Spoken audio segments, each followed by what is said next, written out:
Okay. Good morning. It is the 21st of October at 0800, and I call the SELCO monthly meeting to order. With that said, we should be ready to go with first off, the minutes for September 25. No, Yeah. Do we have any comments or questions on the minutes? I had none. And hearing none. Let's say, all in favor? Aye. Aye. Okay, good enough. And I'm just trying to get the agenda. Here you go. Okay. We started too early. No, that's right. Yeah, no, that's right. And then, bills and schedule and warrants, pardon me. We have the September 2025 bill schedules and warrants. Just as an overview, it looks like, looking at it, how much do we spend now per month for tree trimming? Because there were like 3 or 4 pretty large chunks of billing. Do we know, off the cuff, about what the average? I'll take that, Oh, okay. since Jim's not Yeah. here. I don't think, it's not necessarily a consistent month-to-month recurring cost. It's sometimes as needed, so we had several trees come down, so Yeah. you'll see spikes. But we do issue a bid. It would take me a second, I could look up. Oh, no, We do have a tree crew on retainer, yeah. and so there is ongoing, just because of the nature. Well, I of just tree think it's very maintenance, favorable. The reason I ask is that, the public needs to be aware that we're constantly, 12 months, every month, we're out there trimming trees and making it happen. But, the numbers are almost, to $50,000 to $100,000 for the month just for Yes. tree trimming. So, I mean, it's an aggressive effort that we have to make sure that the lines are cleared. And that's another argument why we've been pushing for buried transmission lines as best we can, I guess, on new buildings and whatnot to help us Exactly. limit that kind of cost. Okay, is there any other comments or anything on the warrants? No. There was the $3 million, that was the big chunk of change. That's our standard plus up back over to Amwick? Yes, that's our recurring monthly power supply. Okay, good enough. With that said, do we have a motion to accept the bills and warrants for September? So moved. Second. Second? Okay, all in favor? Aye. Okay, it's done, yeah, we're there. And I guess the big topic of the day is the generation and transmission adjustments analysis that's got to be made. Do we have the pros from Dover to talk about that today? I guess we do. Good morning. Morning. Shall we introduce ourselves? You certainly may. You look familiar. Yeah. I've seen one or two of you before. I'm Becca Keene. I'm our Director of Electric Service. I'm Patrick Collins. I'm SELCO's Integrated Resources Manager. Okay. Patrick's going to be the star today. He did this analysis. Yeah, so I'll just throw up the memo we put together for you guys. So just as a reminder about the GTA, we perform this analysis on a 6-month basis usually. We did it this May, and it has a look back component and a look ahead. So for this analysis, the period was 2025. The actual component was the first half of 2025, so January through June, and the look ahead is the latter half of 2025, July through December. And it's been 0 for a few years, and we are recommending a small increase from 0 to 0.76 cents a kilowatt hour. And the actual analysis uncovered an under collection pretty significant. So through the first half of 2025, expenses came in around 15.8 million, while revenue came in around 13.6 million, leading to 2.1 million under collection, or 14%. And the forecast analysis for the latter half of 2025, that does include preliminary actuals for July and August, and then a projected forecast for September through December. That looks a bit more favorable. So expenses are around 14.8 million, while revenue is expected to be around 15.1 million, leading to a slight over collection of 428,000 or 3%. That's mostly due to the base rate adjustment we made in May. So having that in effect for the whole period of the latter half of 2025. And that leads to a balance of 1.7 million for the whole period, or 11% under collection. And if you recall, we did do a rate stabilization fund transfer back in May to address the under collection. That did have a forecasted component or a proactive component meant to cover the first half of 2025. We forecasted an under collection of 1.1 million for that period, but it actually came in above that at 2.1 million. So the difference between the forecasted and actual under collection was about a million, or 991,000. So we have to factor that into this analysis here. So subtracting that from the 1.7 leaves a target recovery of 715,000 that we need to recover for.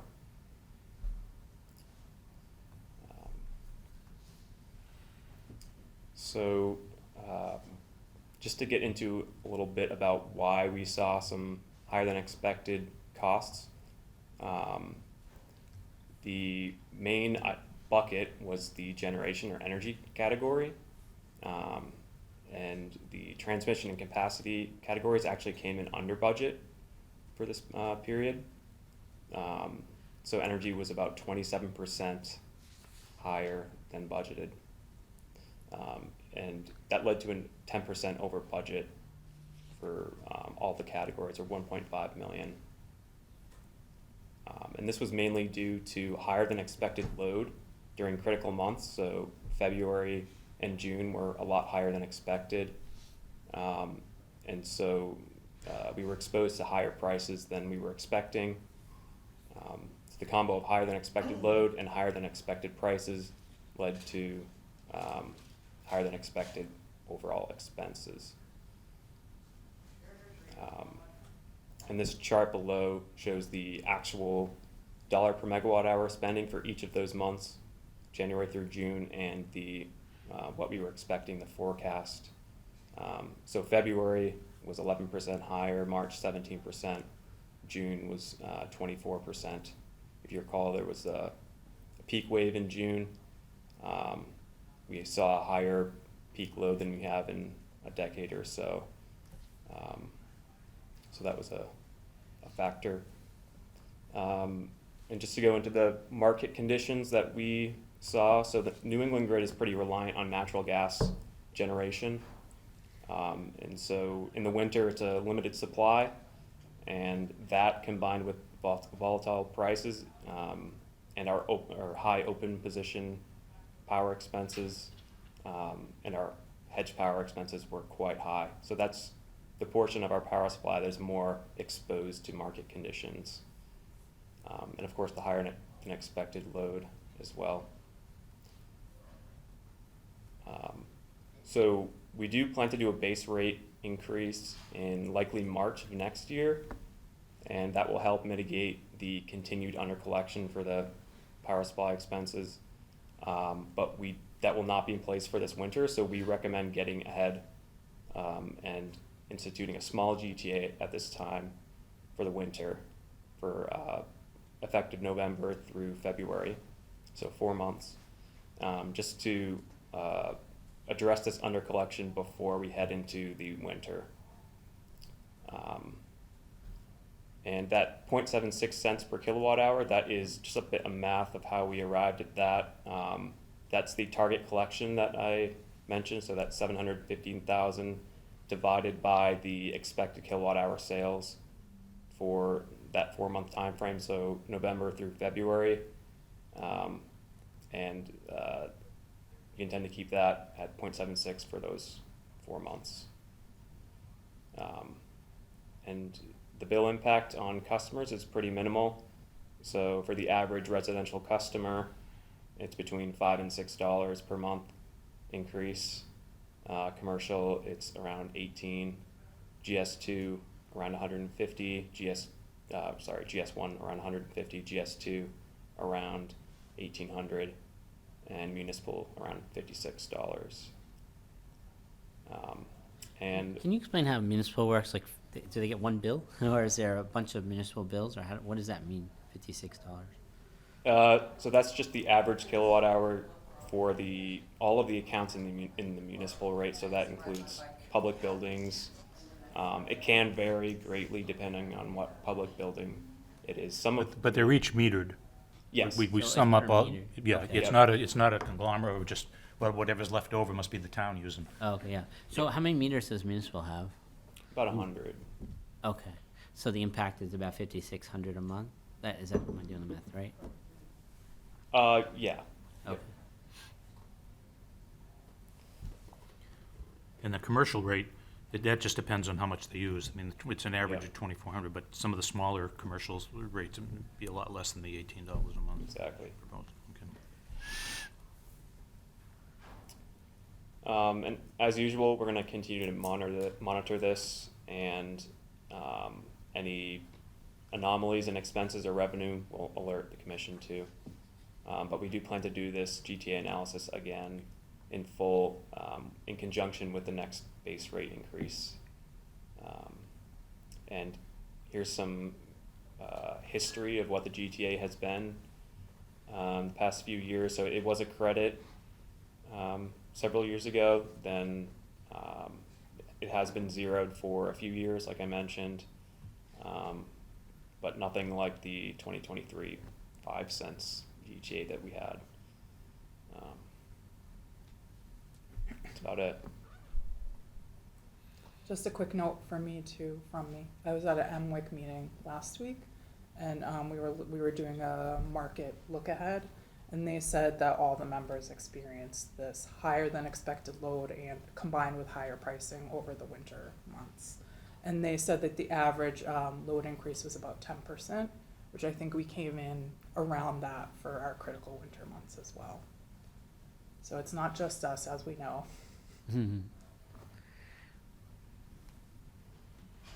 So when do we meet again to talk about the new rate? Yes, we would like them to go into effect in March, so we would like to present them to you in January or February. Okay, and this Hang on, this increase, is it going to end, or is it going to end in December, or is it going to continue March, until I we think, do or the it's just new, Until the new rate, right?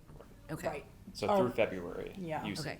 I'm just clarifying because it says through December. I just want to make sure that Oh, it it's does? going through. I don't know. I thought that was like, okay, we're talking through the end of the year. I just wanted to make sure it was through the next time we revisit this. Okay. And if we Yes. approve it to go into effect in November, the people actually see it on their bill in December. Correct. Yep. And I think we've talked about, we would plan to zero the GTA at that point. We don't think that unfortunately, these price increases are going away. As you know, we've been kind of chasing our tail with the GTA for a little while and the rate stab transfers. So we do think it's time to reflect these in the base rates. So that would be the plan, zero out this charge and fold that into the energy charges and the base rates.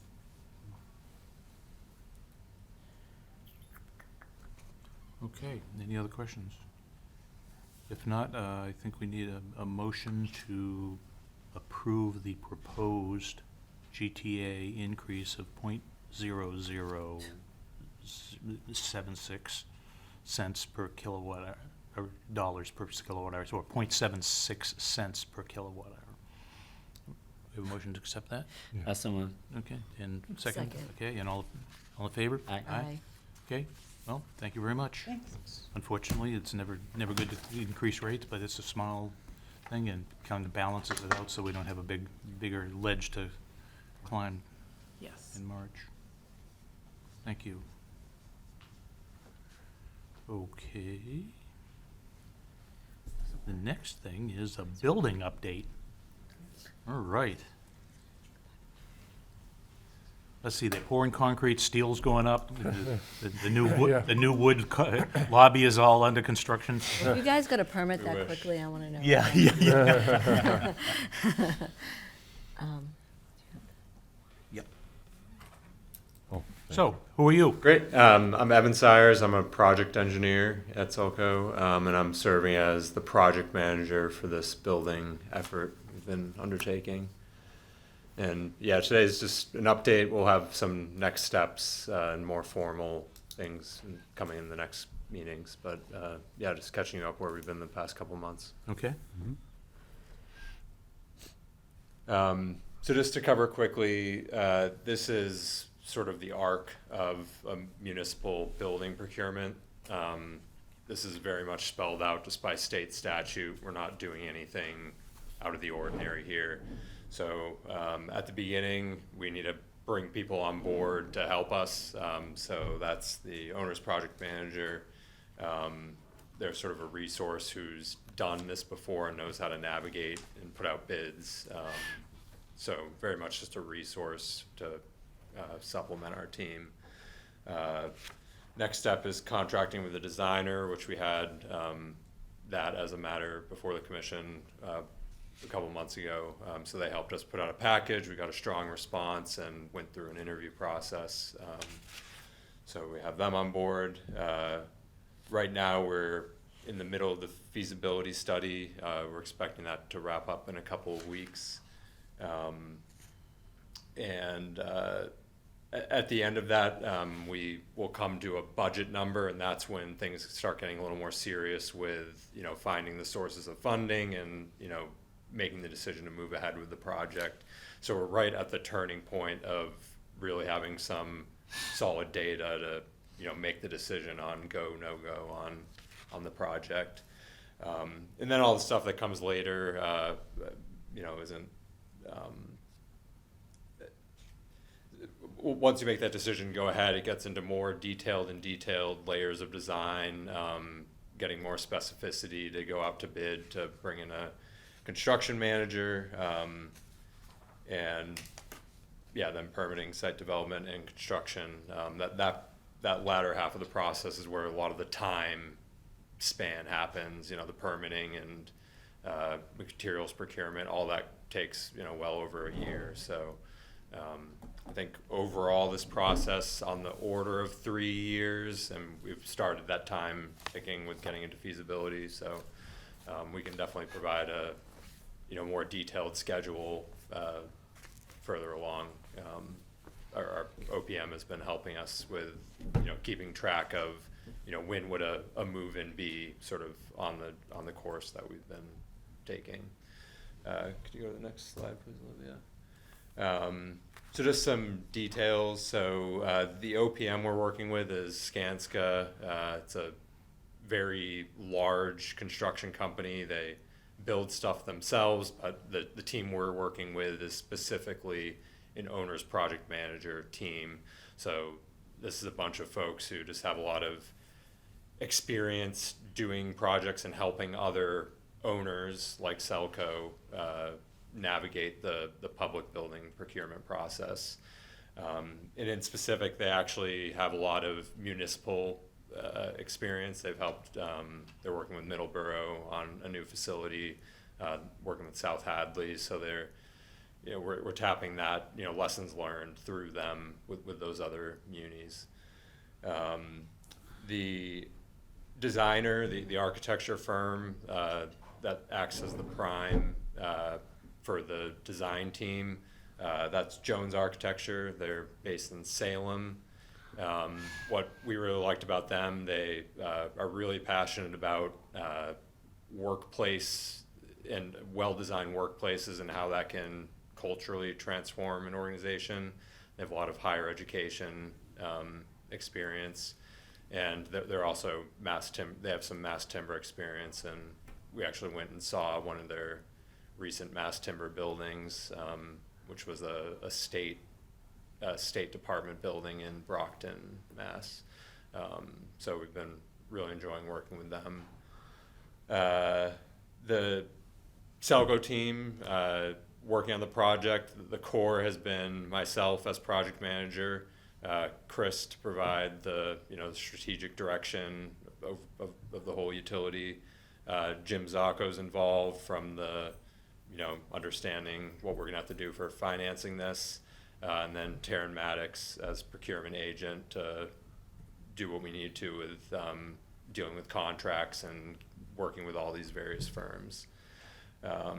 We've also had a number of other managers from the utility get involved, especially in the feasibility process. There's been an interview step, so we've pulled in a lot of IT has been involved because there have been a lot of questions over what are the data center needs, what do we need for workstations, networking in the building. So just as one example of, this has very much been a team effort. Where we've, wanted to tap all of the expertise within SELCO to make sure we're identifying what we need to have a successful feasibility study and hopefully on to detailed design and eventually steel in the ground.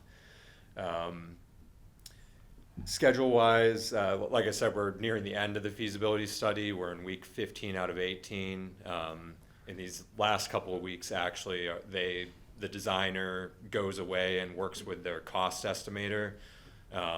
So we're sort of hands off for the next couple of weeks and awaiting what they come back with for some budget.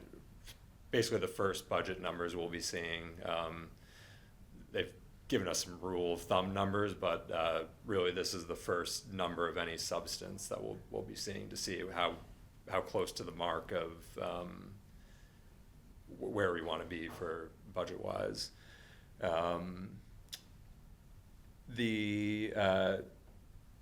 In terms of the activities that have happened over these first 15 weeks, there have been some steps that we've sort of gone through. So the big one was we had a firm go out and survey the land, which is hugely important for understanding where you can actually put buildings on the properties and how the site needs to be graded to meet up with the adjoining sites.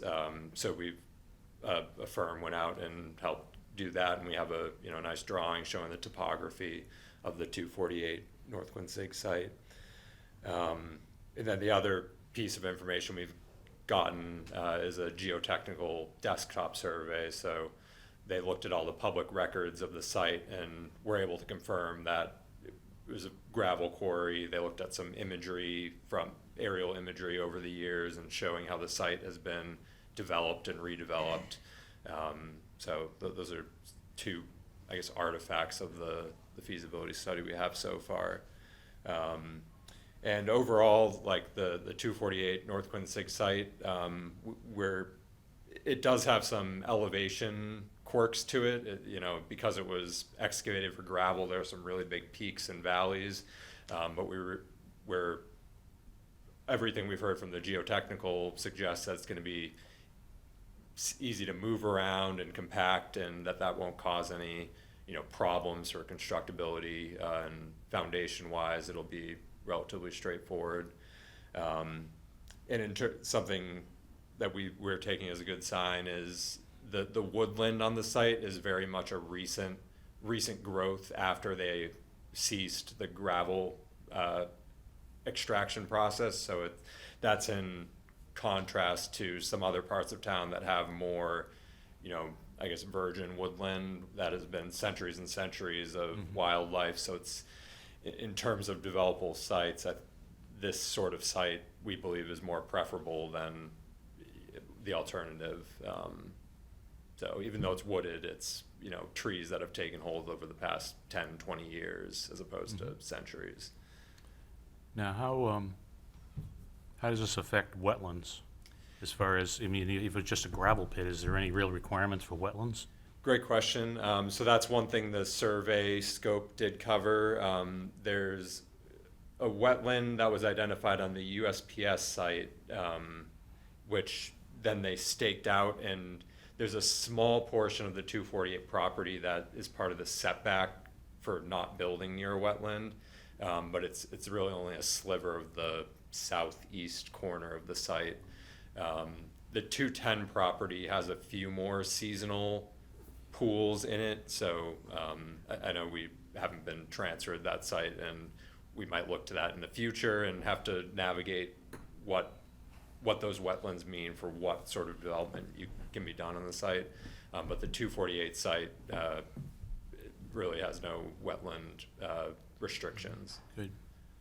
So 248, right, is essentially now undeveloped? It's just either wooded area or? Right, it's completely undeveloped. There's some old driveway asphalt like on the property. There's some remnants of things, but it's very, very much just there's nothing there.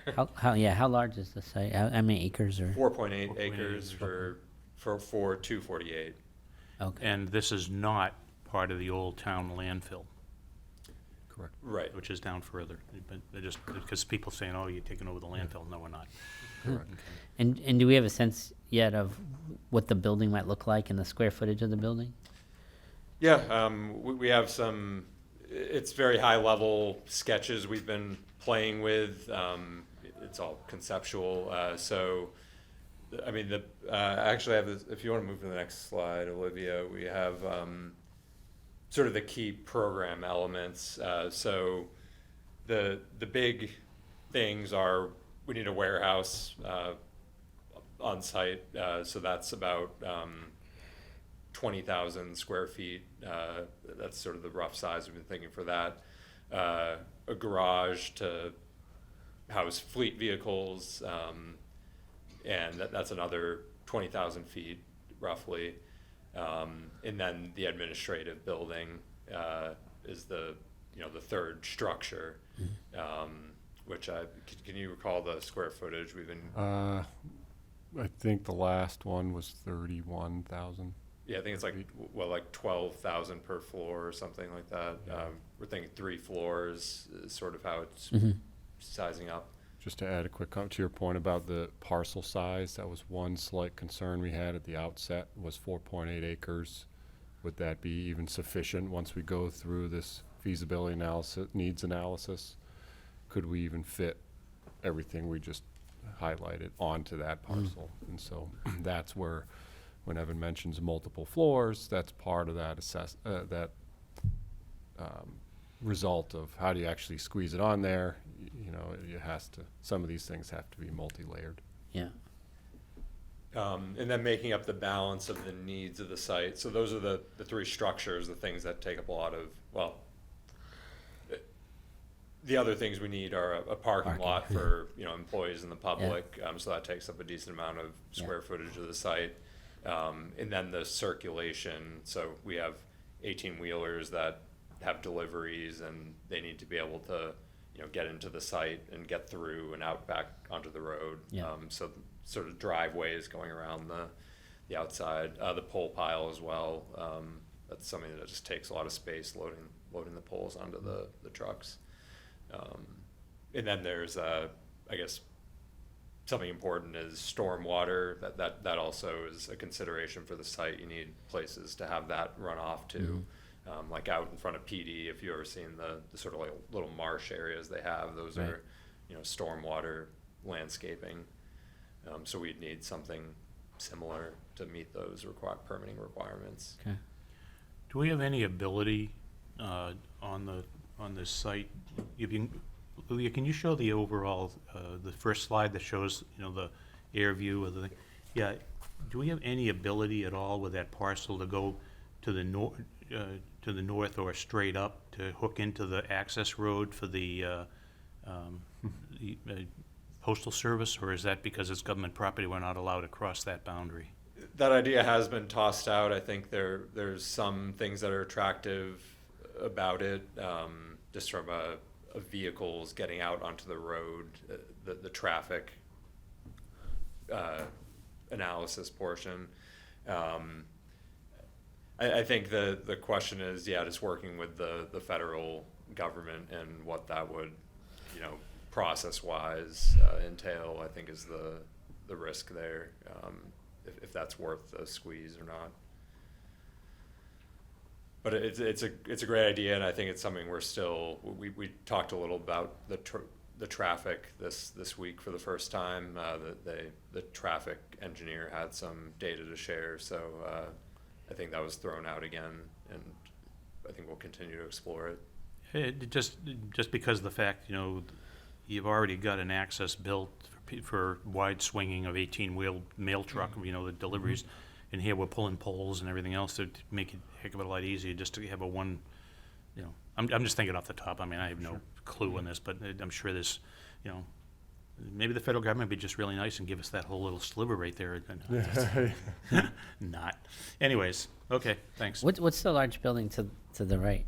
That's the post office, Okay. the distribution center. Distribution. And that's the lake right on the left? Is that what's? Mm-hmm. Yep, and that's Donahue right across Yeah. the street, the boat ramp on the other side of Donahue. And before it was the post office, it was proposed to be what is now the Solomon Pond Mall. There was going to be a Oh, mall. really? It was going to be many, many moons ago that they Oh, would, in- and the town voted that down. Big no. Huh? Didn't want that development, so instead we got a tax-free item put on our bid. The post. Yeah. Well, it's a pretty empty mall, so I don't know what you Yeah.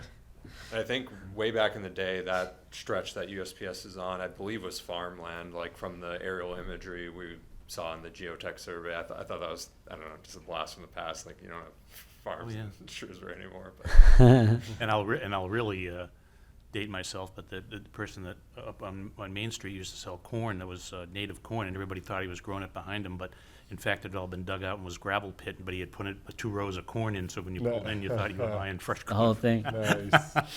I'm sorry. could you go back to slide 4, please, Olivia? Yeah, I think there was one other thing we wanted to mention here. I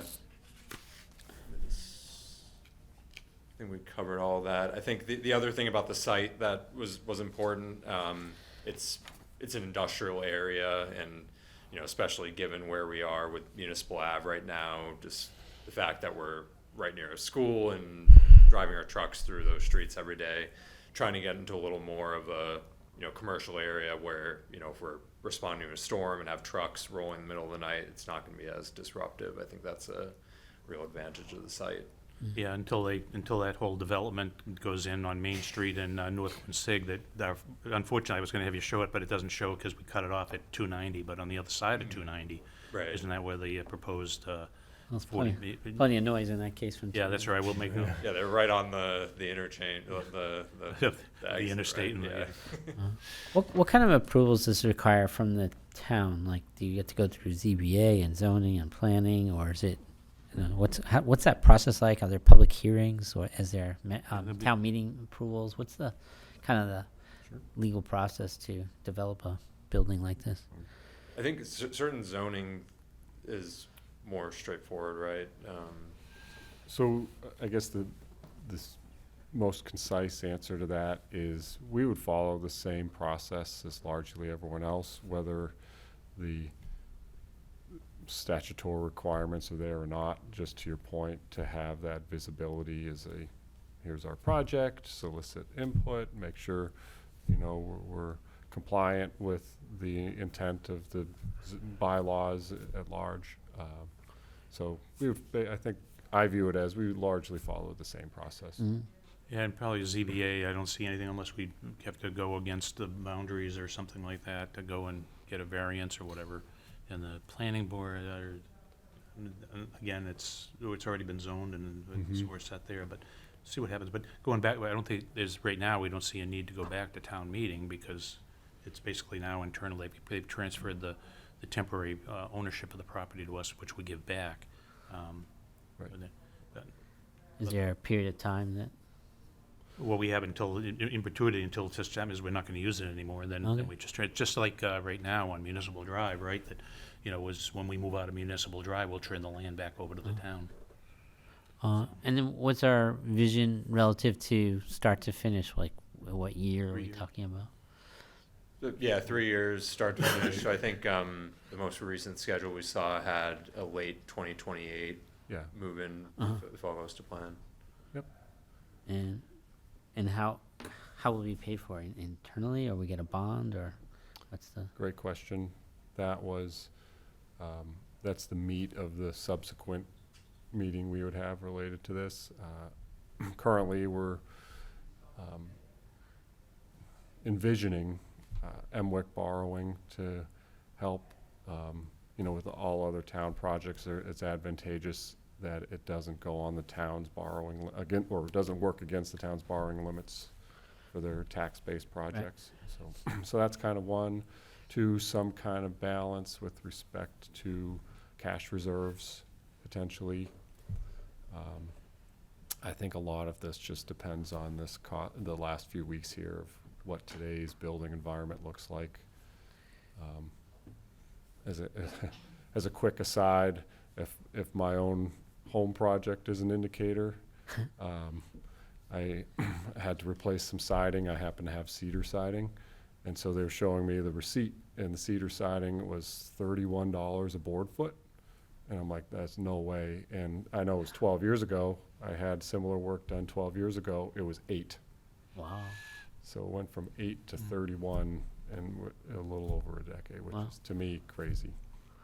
I don't know how that translates to commercial development and other materials, but Expensive. I'm bracing myself for, I'm not going to be drinking my coffee or anything for when we get the results. But that's kind of what we're waiting to see. I did want to highlight a couple of the other contextual items with the building, if I may. And I think that's in the slide, not to take Yeah, go credit ahead. on your presentation. So I think the big one is, there is the building, obviously, with the feasibility analysis, we're looking at incorporating the best operational approach for SELCO. But there's also, I think, 3 other things worth noting that, is a value add. And it's not just simply a building warehouse project, but it's also somewhat not necessarily in order of importance, but we have, working backwards, helping to alleviate some of the parking concerns with the rowing center. It's astonishing to me how much space that parking actually takes up. If you look at some of the sketches, it's just, here's a building and a warehouse, parking. And so, but the advantage to that is it can help, it dovetails nicely because a lot of the rowing congestion is off hours. So with the parking there, we can help alleviate that concern that's been in this part of town. That's one. 2, the polling location. My understanding is polling is something that is in critical need. So the design incorporates the ability to use a public meeting space, lobby, parking, and all of that as a polling location, especially also as Shrewsbury perhaps trends larger. You need to add locations. So that's 2. Yeah, and I'll just add on to that Oh, one. please. Because when the census for 2030 comes out, more than likely Shrewsbury's going to go, instead of 10 precincts, to 11 or 12 precincts, and they're going to need an extra polling place, and the population density seems to be moving in that neck of the woods. So part of the incorporation here is to actually be a ready set for, in not a school and not a church. It's a public, access building, so you have a polling spot. We're actually ahead of the polling issue to help the town out on this one. And the third one, as part of the building is, and I know I might be repeating myself, but is the data center, as Evan mentioned. So it's also incorporating the data center upgrades where Parker Road is pretty much seeing the end of its useful life. So as part of the building project, some of this cost does incorporate, where a data center could be an independent project. This kind of rolls it in, and you're getting that bundling effect by incorporating a data center upgrade as part of the overall scope. So you kind of get those 3 things bunched in here, along with the building and the warehouse and the facilities modernization, code compliance, things like that. So that's kind of the umbrella theme that we're going for. All right, and one more slide. So to cover the next steps, like I mentioned, we're approaching the end of feasibility, and we're we're expecting to get a draft of that and then a final version around November 10th. I believe the next commission meeting is November 18th, but so this cost estimate we're receiving, we're not expecting it just to be one number, take it or leave it. It's going to be something that has a lot of, these are the things that are driving this cost, this direction, and all the categories and how they built it up. So we're going to really want to unpack that and get, understand what's, however big or small the number is, why that is. So we want to make sure we have time to do that and put together, a story that summarizes the conversation we'll be having with the cost estimator and our OPM as a, resource to help us sanity check some of this stuff. So we're proposing that we bring it for the December meeting and to, really summarize that cost estimate and start talking about sources of funding and, get feedback on go, no go on the project. Okay, well, thank you very much for the update. You're welcome.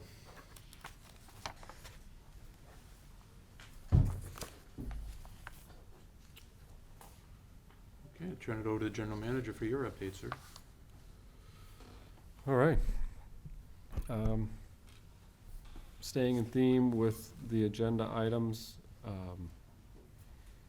I try and incorporate the latest headlines related to rates and the energy environment that we're in, and give folks additional perspective on the background behind things like a GTA increase or a 2026 rate adjustment. Some of those headlines that caught my eye related to that, just in general, I'm sure everyone's seen the news about high utility bills. On the investor-owned utility side, that's garnering increased public scrutiny. I stand by my passion that public power is obviously the role model in how to conduct utility services, and again, even with our GTA conversation, this forum, the public hearings that we have, we're showing that this, in our rates, even with the GTA, are showing, this is how it can all come together. But it's just interesting to keep tabs on how they're doing that with the private investor-owned utilities and the DPU side. Some of the things, I do this in chronological order, so it kind of jumps around a little bit, but related to energy stability, we've been following small modular nuclear reactors and that advancement. So this one caught my eye with the U.S. Army looking at small nuclear reactors for the military bases, which to me just indicates further advancement in that type of technology to actual field deployment. Some context on natural gas prices, where I know a lot of folks are not heating via heat pump or electricity. So I think some of these relate to the natural gas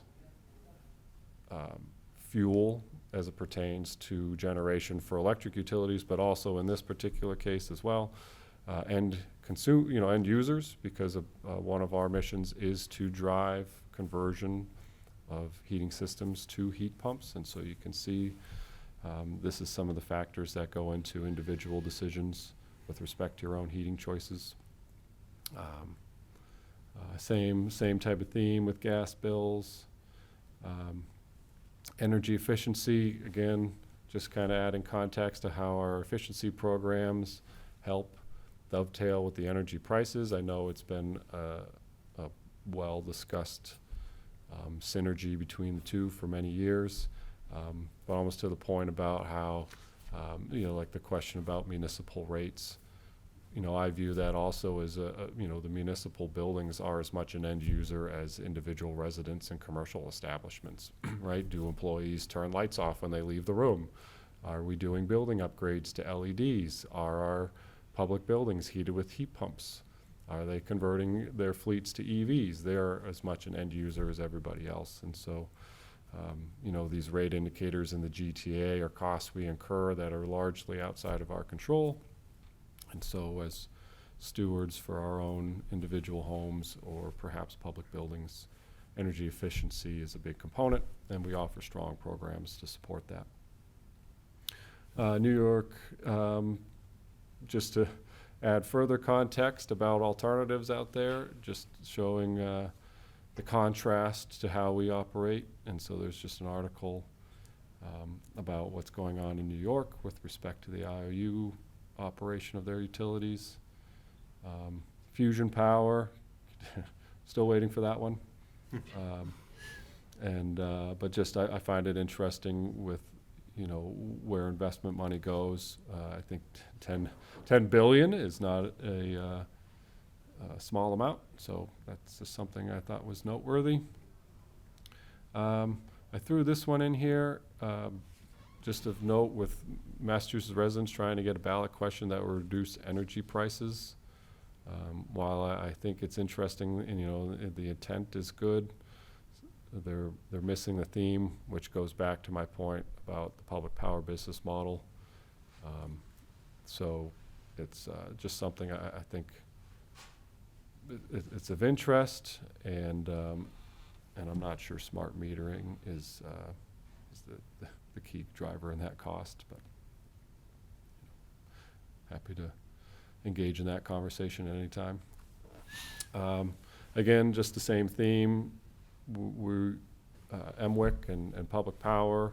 Again, we weighed in on advanced nuclear and fusion energy. So that article highlights just some of the commentary that was in there, and the spoiler alert is we said we're supportive of it, and we think that'll be a key technology. And then just the last one I had to throw in here, add context to the rates, monthly wholesale electric prices and demand in New England.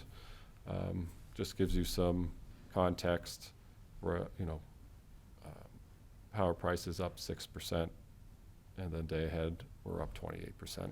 Kind of mirrors what Patrick was saying in his presentation. So that's basically those in a nutshell. Again, just trying to add context to everything we discussed with other agenda items, and things I happen to find engaging. So that's that.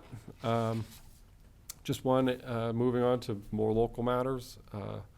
We just had one HR-related adjustment. So Mike Lawler is our help desk manager. Previously, just a small adjustment from help desk supervisor.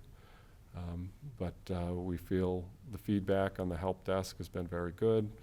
And, you know, as just the employment landscape changes, we try and stay current, and we try and recognize people's achievements. He works incredibly hard and makes it his personal mission to have everyone that calls in for help to make sure they are supported. And not just supported, but in an exceptional way, which I think the survey, the feedback we get supports that. So then a few, you know, I try not to hit all the bullet points and drone on here, but we got a gold level Public Power Customer Satisfaction Award. I think that's certainly noteworthy. We always enjoy being recognized for the effort that the team puts in to be exceptional. So I had to call attention to that. Same with IT. They got the Massachusetts Excellence in Technology Award. So congratulations to those folks in the back of the room there. So we had that. That one happens to be on my desk if you'd like to view it. Not sure where we put that yet. But congrats to them. They do a great job every day. And then just our local activities. So if you want to engage with some of our friendly employees that will be at those events, we were at those events, but those and future events, please come and stop by and say hi. So moving on to the integrated research. Geez, there's so many things to talk about. I'm sorry. So we also did the NIPA analysis. those other friendly faces in the back. So in addition to the GTA, right, that's an opportune time to look at the New York Power Authority adjustment, NYPA. So there's a slight reduction in the credit. I mean, it's very, very small. So we just put that here, not necessarily a whole nother agenda item. But that's just an ongoing adjustment. You look at the cost of the NYPA power, and that credit is a part of everyone's bill, similar to a GTA. That one's not a rate of, you know, just maybe this is a question you might be thinking too, is that's just an ongoing, by the rate tariff itself, it's an ongoing adjustment, so it's not like a rate increase or decrease. It's a prescribed calculation that just gets amended as our new cost information comes in, so that's why it's just an automatic adjustment. And why are we worried about New York? Oh, good question. I mean, that's a very long history lesson. Abbreviated? Yeah. Essentially, we are part of a regional participation in hydropower from New York. Mm-hmm. And so those costs adjust. Niagara Falls, no. And so as those costs adjust from that, it's regional, it's all utilities largely in the region participate, and so we all have this cost adjustment that we make as the operating costs change over the years. And then our typical operations update, quick AMI update. We have almost 13,000 AMI meters deployed. That's about 77% of the total, so that's noteworthy. And then just a bunch of other projects that are ongoing if you're interested in where our crews are on a regular basis. And same with broadband on the fiber side. Our project is progressing, so there's our map to indicate that, with some other facility upgrades. And then our always concluding with perhaps saving the best for last, the IT update. So, which again, I feel bad. I could call out some of those, but it's self-explanatory. They got the award. They got the award. And Exactly. you can see it on your desk. Yeah. Okay, good enough. A need for the new place, a display case. Yes. That's right. Exactly. Do you touch it every day? I think about it and I envision it on different walls. Yeah. You know. Put it on the roof with the lights shining on it. Yes. With all the rowers on the, can use it as a beacon as they come back to the boathouse. So shiny. Yeah. Yeah. So anyway, happy to dive in any further on any of those topics, but No, well, great. Yeah. I Been think good our, our next meeting is gonna be November 18th, on Tuesday at 8 AM. Did everyone agree that that's the best, November 18th? So be it. Okay. And with that said, can we have a motion, is there any other comments before we go and close up? If not, we have a motion to adjourn. So moved. Do we have a second? Second. Okay, all in favor? Aye. Thank you, and we've adjourned at 8:53 AM. Thank you very much. SMC and Liz for her handling of the program.